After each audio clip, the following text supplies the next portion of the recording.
The Air Force is floating a new plan to ground almost a third of the active duty A-10s to retrain mechanics to care for the F-35. But lawmakers, military veterans, and budget watchdogs are lining up to defend the A-10 as the best plane by far to protect troops in the types of battles we're fighting right now.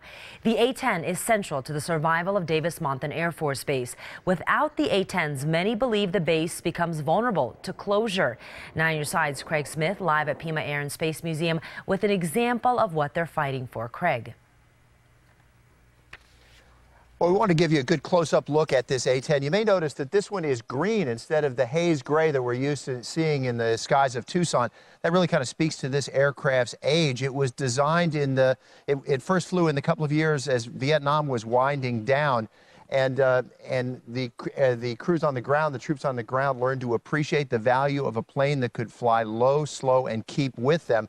And modern troops certainly appreciate this very large machine gun, this Gatling gun in the nose.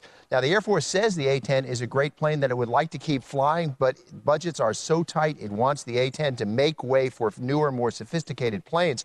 So today, some of the Warthog's toughest defenders went to war on Capitol Hill.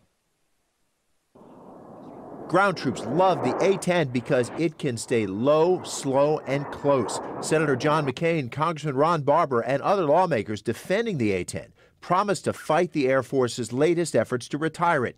But the lawmakers stepped aside for a man who has seen close up what the Warthog can do. I'm just a crusty old master sergeant. This isn't going to be eloquent. Retired Air Force Master Sergeant Tim Stamey was on the ground in Afghanistan calling in airstrikes. He says even if he had a flock of different planes to choose from, he'd always call A-10s if he could.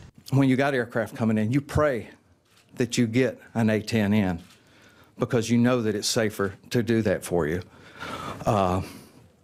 And nothing other than our Father in heaven reassures and protects the friendly forces and scatters the enemy like an A-10. None of them. Now, budget and policy watchdogs are flying to the A-10's defense. The Project on Government Oversight says with conflicts in Afghanistan, Iraq, and Syria, the Air Force wants to retire the A-10 for, quote, reasons that defy combat needs and budgetary logic, while it looks for ways to buy more sophisticated F-35s not specialized to protect troops. But it will cost at least $400 million to retain the A-10. That's the cost of purchasing 2 F-35s, which are not yet operational.